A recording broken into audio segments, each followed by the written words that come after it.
साल था 2013। जून का महीना था।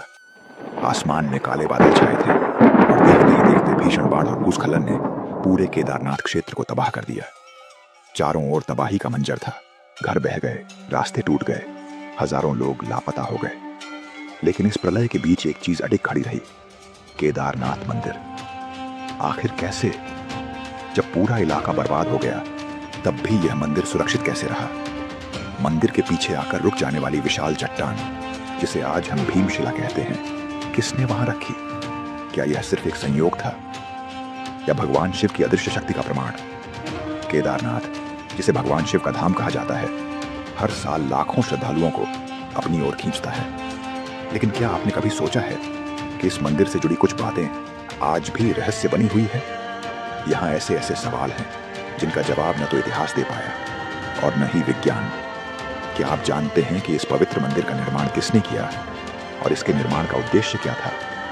अगर आप ध्यान से देखेंगे तो पाएंगे कि यहाँ का शिवलिंग बाकी सभी शिवलिंगों से बिल्कुल अलग दिखता है। आखिर ऐसा क्यों है? इस अनोखे शिवलिंग के पीछे कौन सा गूढ़ रहस्य छिपा है? कहा जाता है कि यहाँ बहने वाली ठंडी हवा सीधे देवलोक से आती है। मंदिर की दीवारों को गौर से देखिए तो ऐसा लगता है मानो हजारों साल पहले लोगों को इंटरलॉकिंग जैसी आधुनिक तकनीक का ज्ञान था। बिना किसी मशीन या सीमेंट के इतने विशाल पत्थरों से बना यह मंदिर कैसे अब तक सुरक्षित खड़ा है?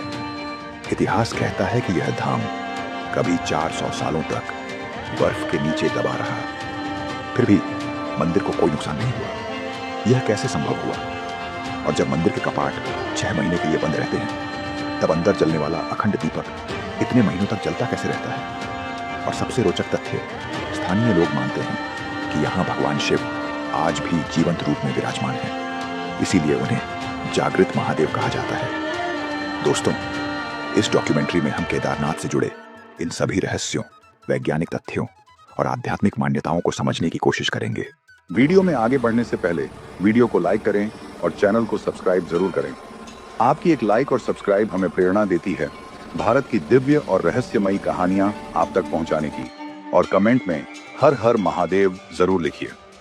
तो आइए इस रहस्यमयी यात्रा की शुरुआत करते हैं। भारत के उत्तराखंड राज्य में स्थित केदारनाथ धाम हिंदू धर्म के सबसे पवित्र और रहस्यमय स्थलों में से एक है।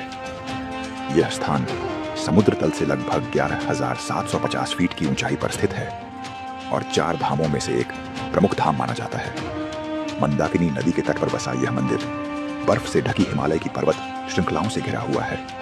यहाँ की हवा में भक्ति की सुगंध है और वातावरण में शांति की गहराई महसूस होती है। कहा जाता है यह वही स्थान है जहाँ भगवान शिव ने पांडवों को अपने पशुपति रूप में दर्शन दिए थे। पौराणिक कथाओं के अनुसार महाभारत युद्ध के बाद जब पांडव अपने कर्मों के पाप से मुक्ति चाहते थे तो वे भगवान शिव की खोज में हिमालय की ओर निकले।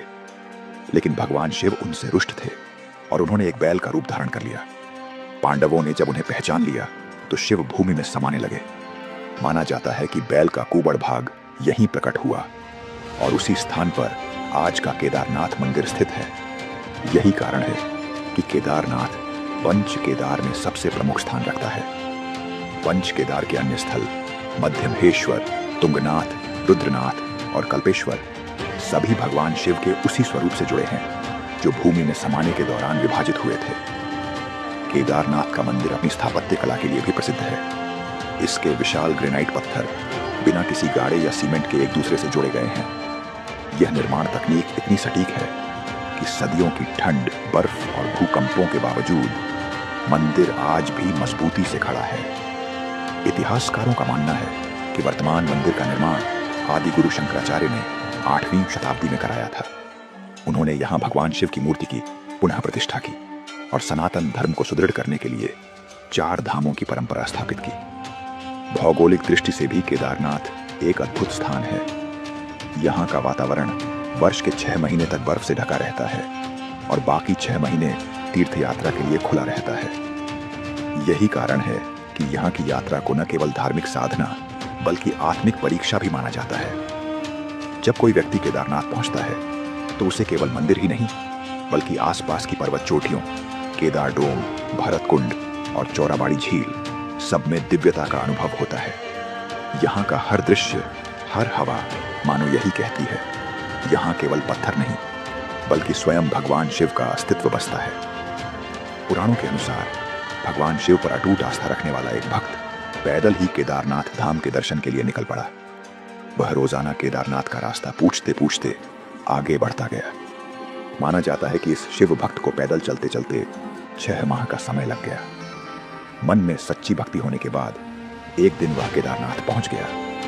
लेकिन विडंबना देखिए, जब भक्त मंदिर पहुंचा तो केदारनाथ धाम के कपाट बंद होने वाले थे, जो 6 महीनों के बाद ही खुलते हैं। जब द्वार बंद करते समय पंडित ने उसे बुलाया तो उसने बताया कि वह महीनों की पैदल यात्रा करके दर्शन करने के लिए यहाँ पहुंचा है। वही भक्त पंडित से मनुहार करने लगा कि एक बार भगवान भोलेनाथ के दर्शन करा दीजिए। लेकिन नियम यह है कि एक बार मंदिर के कपाट बंद हो गए तो वे 6 महीने बाद ही खुलते हैं। दर्शन न होने से भक्त जोर जोर से रोने लगा, बार बार पंडित से दर्शन कराने की जिद करने लगा। पंडित ने कहा, अब यहाँ 6 महीने बाद आना। अब यहाँ बर्फ और ठंड पड़ती है, जिसके कारण सभी लोग चले जाते हैं, इसलिए तुम भी चले जाओ। लेकिन शिव भक्त के मन में भगवान के प्रति सच्ची आस्था थी। रात हो गई और वह वहीं बैठा रोता रहा। उसे यकीन था कि भगवान शिव उसकी पुकार जरूर सुनेंगे। इतने में उसे अपने पास किसी साधु के आने की आहट हुई।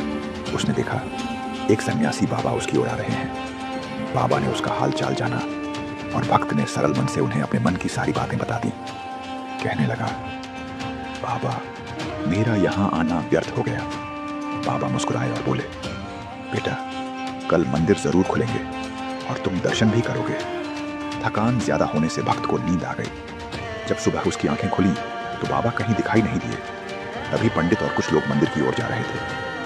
पंडित जी भक्त को पहचान गए और उसे 6 माह तक जिंदा देखकर हैरान थे। जब भक्त ने सब बताया तो पंडित बोले, कल कोई और नहीं, बाबा भोलेनाथ ने तुम्हें साक्षात दर्शन दिए। उन्होंने अपनी योग माया से तुम्हारे 6 महीनों को एक रात में परिवर्तित कर दिया। भगवान शिव ने ही कालखंड को छोटा कर दिया। पंडित ने कहा, यह सब तुम्हारी सच्ची उपासना और अटूट श्रद्धा से हुआ है। भक्त भी भोलेनाथ की लीला को समझ गया। इसीलिए केदारनाथ को जागृत महादेव कहा जाता है। केदारनाथ मंदिर केवल भक्ति और आस्था का प्रतीक नहीं है, यह प्राचीन भारतीय इंजीनियरिंग और स्थापत्य कला का एक अद्भुत उदाहरण भी है। इतनी ऊंचाई पर, जहां तापमान 0 से नीचे चला जाता है, जहां बर्फ और भूकंप आम बात है, वहां बना यह मंदिर आज भी उतना ही मजबूत खड़ा है जितना हजारों साल पहले था। माना जाता है कि यह मंदिर लगभग 1200 साल पुराना है। कुछ इतिहासकार इसे पांडव काल से भी जोड़ते हैं। बाद में आदिगुरु शंकराचार्य ने 8वीं शताब्दी में इस मंदिर का पुनर्निर्माण कराया। मंदिर का निर्माण विशाल ग्रेनाइट पत्थरों से किया गया है। हर पत्थर का वजन कई टन है। हैरानी की बात यह है कि इन पत्थरों को जोड़ने में न गारा, सीमेंट इस्तेमाल हुआ, न किसी धातु की कील या जोड़। इसके बावजूद यह संरचना न झुकी, न दरकी, न ढही। वैज्ञानिकों के अनुसार मंदिर की दीवारें इंटरलॉकिंग तकनीक से बनी हैं, जहां एक पत्थर दूसरे में इतनी सटीकता से फिट किया गया है कि समय, तापमान और भूकंप का कोई असर नहीं होता। कहा जाता है कि जब यह मंदिर बनाया जा रहा था तब पर्वतों से पत्थर घिसकर लाए गए थे और उनके आकार इस तरह तराशे गए कि वे बिना किसी जोड़ के सटीक बैठ जाएं।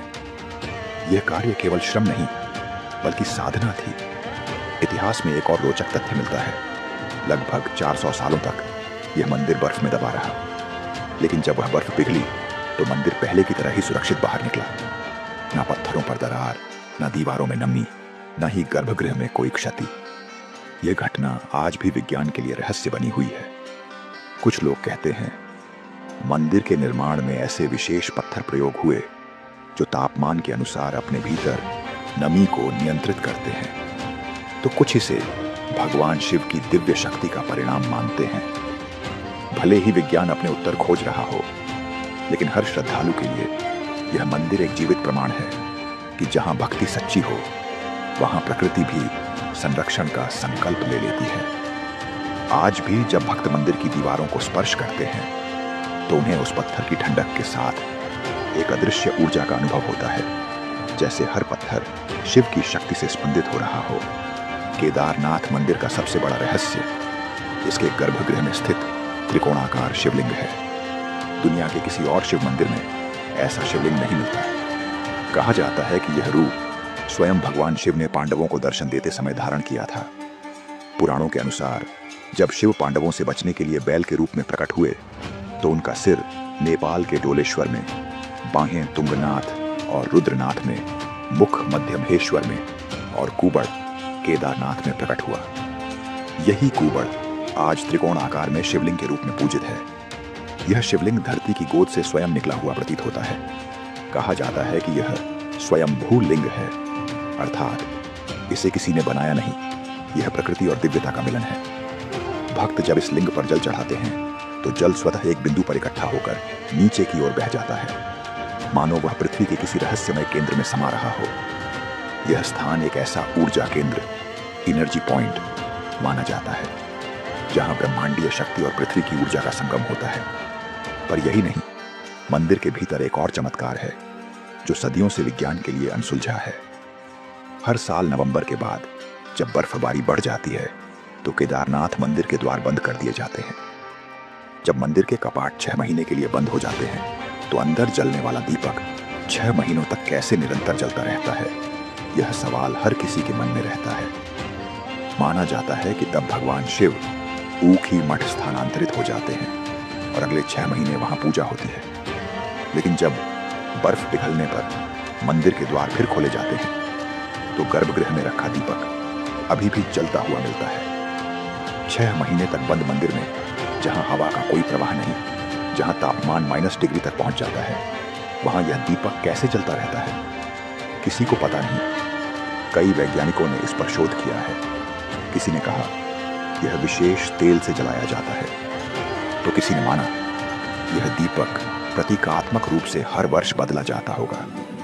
लेकिन पुजारी और स्थानीय लोग कहते हैं न दीपक बदला जाता है, न बुझाया जाता है, यह अपने आप जलता रहता है, क्योंकि यह स्वयं शिव की ज्योति है।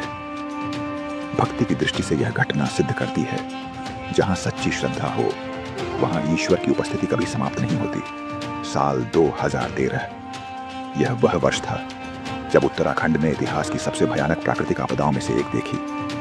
तेज बारिश, ग्लेशियर टूटने और बादल फटने से मंदाकिनी नदी उफान पर आ गई। पूरे क्षेत्र में तबाही मच गई, गांव बह गए, रास्ते मिट गए और हजारों लोगों ने अपनी जान गंवाई। लेकिन इस भीषण आपदा के बीच एक अद्भुत चमत्कार हुआ। केदारनाथ मंदिर लगभग पूरी तरह सुरक्षित रहा। बाढ़ के बाद जब बचाव दल पहुंचा तो उन्होंने देखा मंदिर के ठीक पीछे से एक विशाल चट्टान आकर रुक गई थी। इस चट्टान ने बाढ़ के पूरे प्रवाह को मोड़ दिया, जिससे मंदिर को किसी भी प्रकार की क्षति नहीं हुई। इस चट्टान को बाद में भीमशिला नाम दिया गया। स्थानीय मान्यता के अनुसार यह वही भीम है, पांडवों में से एक, जिन्होंने अपने दिव्य बल से यह शिला वहीं स्थापित की ताकि भगवान शिव के निवास की रक्षा हो सके। आज भी जब भक्त मंदिर के पीछे उस शिला को देखते हैं तो उनके मन में एक ही भाव उठता है, यह कोई सामान्य पत्थर नहीं, यह दिव्य हस्तक्षेप का प्रतीक है। वैज्ञानिकों ने जब इस घटना का अध्ययन किया तो उन्होंने कहा यह एक नेचुरल रॉक फॉल था जो संयोगवश मंदिर के पीछे आकर रुक गया। लेकिन प्रश्न यह रहा, इतने बड़े क्षेत्र में जहां सब कुछ बह गया, वहीं मंदिर और उसके चारों ओर कुछ फीट की सीमा तक सब कैसे सुरक्षित रहा? इस प्रश्न का कोई निश्चित उत्तर नहीं मिला। कई लोगों के लिए यह संयोग नहीं बल्कि शिव की योजना थी।